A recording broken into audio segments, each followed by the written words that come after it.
Dura indirecta de Mauri Vergara a Emilio Azcárraga. Cruz Azul y América van por el mismo delantero. ¿Will Ardita se va de Cruz Azul? Con toda esta información y más, arrancamos el Mexicanotas de este día. Van por el mismo crack. Aunque en estos momentos queda claro que hablando de delanteros, Cruz Azul está mejor que América. La máquina sigue sin perder de vista a João Pedro del Atlético de San Luis. De acuerdo al periódico El Universal, aunque Cruz Azul al final no se pudo poner de acuerdo con el delantero para el próximo torneo y dependiendo de cómo responda Nico Ibáñez, sigue en la mira del equipo. Pero también América está detrás del jugador. Y es que las Águilas ya no les importaría romper ese candado que tienen de no fichar jugadores que tienen arriba de 30 años. Pues los resultados de João Pedro están muy por encima de cualquier edad, siendo esta la razón principal por la que estarían dispuestos a pagar su cláusula de rescisión, porque lo que necesita la América son resultados inmediatos. El Universal también destaca que América y Cruz Azul no son los únicos que siguen de cerca al jugador. Hay otros dos equipos que también están dispuestos a pagar su cláusula en verano. ¿Gambeteros creen que João Pedro podría ser la solución en la delantera del América? Bendita Liga MX, gambeteros, bendita Liga. El Tigres, que acaba de golear al América apenas el fin de semana pasado, llegó al Estadio Cuauhtémoc como amplio favorito para en una de esas de nuevo golear, pero la franja terminó ganándole 3-1 a Tigres. Parecía que el empate a 0 goles iba a darse en el primer tiempo, pero Emiliano Gómez puso el 1-0 para llevarse la ventaja al descanso. Al 52, un error horrible de Rómulo le abrió la oportunidad a Edgar Guerra de poner el 2-0. Y aunque de penal Bruneta acercó a Tigres, al 84 Carlos Baltazar puso el 3-1 final a favor de Pueblota, que le rompió la quiniela a varios. Vamos ahora con Rayados de Monterrey, en donde el equipo mostró una mejoría bastante significativa. Le pegaron 4-0 a Querétaro. El primer gol llegó casi al minuto 40 con un disparo cruzado de Luca Orellano. Y es justo antes de irnos al descanso, a Gallos le expulsaron a Francisco Venegas, lo que sin duda condicionó todo el segundo tiempo. Rayados, con un hombre más en la cancha, se fue al ataque y comenzó la goleada. Al 68, Sergio Canales puso el 2-0. Después, al 83, un golazo del Tecatito ya avisaba la goleada. Y en tiempo de compensación, Orellano puso el 4-0, marcando su doblete. Vamos hasta el Estadio Jalisco, en donde Atlas y Xolos nos regalaron un excelente segundo tiempo. Porque el primer tiempo, sinceramente, me estaba durmiendo. Pero al minuto 49, Ponchito González puso el primero del partido. Y 15 minutos después, el mismo Ponchito, con un golazo de tiro libre, puso el 2-0. Xolos reaccionó, se fueron al ataque, el Loco Abreu hizo los cambios necesarios y aunque parecía que nos íbamos así, en tiempo de compensación, Diego Abreu, de penal, acercó al Tijuana. Y como siempre pasa con el Atlas, los últimos minutos del partido, los rojinegros se mordieron las uñas, pero mira, de los nervios. Pero al final el Atlas se quedó con los 3 puntos, eso sí. El América anda mal y de malas, no llegábamos ni al minuto 5 y los Bravos ya estaban ganando con gol de Jairo Torres. América se fue al ataque, pero de plano no pudieron ante el planteamiento defensivo de Pedro Caixinha. Para el segundo tiempo, Jardine hizo cambios, pero el más importante sin duda fue darle minutos a Alejandro Zendejas, quien cambió la cara de las Águilas, siendo justo Zendejas quien al 68 anotó el empate. América se fue al ataque, buscaron la remontada y cuando parecía que era posible, en el último minuto del partido llegó el gol de Bravos. La verdad es que justo en el cierre del partido, Juárez tuvo 2 oportunidades claras para ganar, como que el América se desarmó y Bravos se llevó la victoria. Y ahora sí el entrenador del América se debe de preocupar porque los malos resultados ya son inevitables. Ya se jugó la jornada doble y así terminó la tabla general. En los primeros 8 lugares de la tabla tenemos a Cruz Azul, Toluca, Chivas, Pachuca, Pumas, Atlas, Rayados y Tigres. En la mitad de la tabla están América, Puebla, Atlético San Luis, Juárez y León. Mientras que al final vemos a Tijuana, Necaxa, Mazatlán, Querétaro y Santos Laguna. ¿Cómo va tu equipo hasta ahora, gambetero? Déjamelo saber aquí abajo en los comentarios.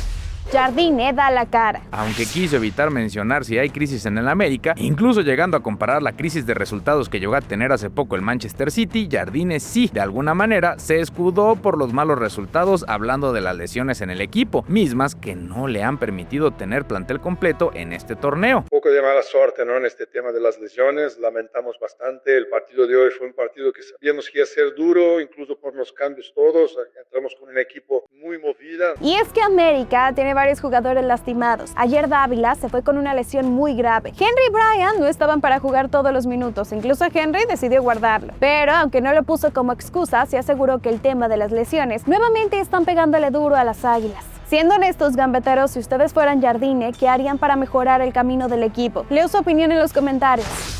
Diego Coca cree que exageran con Chivas. Se viene el clásico tapatío. Al término del partido contra Xolos, ya en conferencia de prensa, Diego Coca aseguró que a partir de este jueves comenzará a pensar en Chivas, pero cuando le preguntaron sobre el momento del rebaño y cómo toman a Chivas como amplio favorito, el entrenador de los zorros aseguró que exageran con el Guadalajara. Pero ojo, que lo dijo en un tono de crítica, pues cuando Chivas ganó sus 6 primeros partidos, todos creían que eran imparables, pero ahora que han perdido 2 seguidos, empiezan a decir que pueden llegar una crisis y él no lo ve así. Acá se suele exagerar para los dos lados, ¿sí? Por supuesto que Chivas es un equipo que tiene muy buenos jugadores y muy buen técnico, pero iba a perder en algún momento. Entonces, en los 5 partidos anteriores ya estaba para campeón. Y perdió 2 partidos, ahora ya está para que le encontraron la vuelta. Esto es largo, esto es una maratón, no es una carrera de 100 metros. ¿Están de acuerdo con Diego Coca, gambeteros? Los leo también aquí abajo en los comentarios.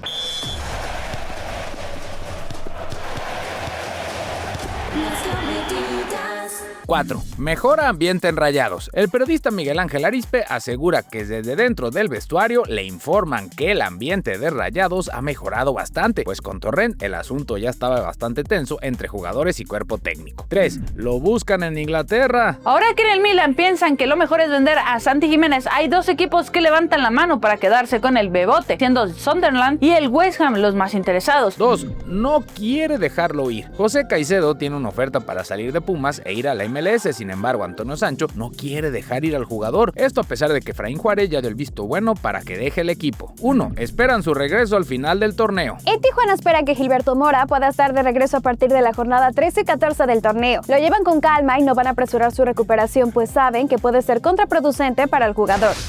¿Se va Willardita de Cruz Azul? Durante estos días se ha hablado bastante de una posible salida de Willardita de la máquina, y lo que más preocupó a los seguidores de Cruz Azul fue que el equipo que estaba interesado en el colombiano es el Botafogo que dirige Anselmi. Por esta razón se llegó a pensar que el exentrenador de la máquina podría convencer a Dita de dejar el fútbol mexicano, pero hoy las cosas ya se han relajado por completo. Y es que de acuerdo a César Luis Merlo, el Botafogo ya cerró la contratación del defensa venezolano Nahuel Ferraresi. Por esa razón se da por hecho que el Botafogo ya no irá por otro defensa central, por lo que en Cruz Azul ya pueden respirar tranquilos. Dita se queda en la máquina. Dura indirecta de Amaury Vergara a Azcárraga. Vamos ahora a Guadalajara, pues en una charla que tuvo con Forbes, realmente ha llamado la atención por una declaración del dueño de las Chivas. Durante esa charla se le preguntó a Amaury sobre las apuestas que ha hecho el rebaño para poder hacer crecer el equipo y también la marca, destacando el proyecto de Chivas TV y el trato al que llegaron con Amazon Prime, separándose de la televisión abierta para transmitir los partidos del rebaño. Siendo aquí el momento en donde parece hubo una indirecta al dueño del América. Y es que Amaury Vergara dejó claro que cuando decide separarse de la televisión abierta lo hace porque con la televisora sentía que tenía tratos bastante abusivos. Te puedo contar muchas cosas de Chivas TV, que fue un proyecto muy polémico en su momento, pero definitivamente te puedo decir que fue muy exitoso. Uno, simplemente porque nos emancipamos de la forma en la que se estaban haciendo los contratos televisivos en México, que eran completamente leoninos y completamente ventajosos. Incluso Amaury destapó que hay ciertos partidos en la historia de Chivas que, por increíble que parezca, ellos no tienen los derechos para usar imágenes de esos encuentros. Eso a pesar de que son partidos del equipo e incluso como locales. Por ponerte un ejemplo, hay un momento de Chivas, de su historia, de todos los partidos, del material visual que nosotros no tenemos acceso porque no nos pertenece. Justo esto coincide con el tiempo en el que Televisa transmitió los partidos de Chivas, dejando más claro esa indirecta que muchos coinciden hizo hacia Emilio Azcárraga. Y es que es bien sabido que en contratos televisivos, y el caso de derechos de autor o propiedad, Televisa es bastante celosa y no dudan en no prestar material y sancionar a quien lo llegue a usar. ¿Cómo ven, gambeteros? ¿Creen que sí fue una indirecta de parte de Amaury al dueño de Televisa o simplemente habló en general de las televisoras? Los leo en los comentarios.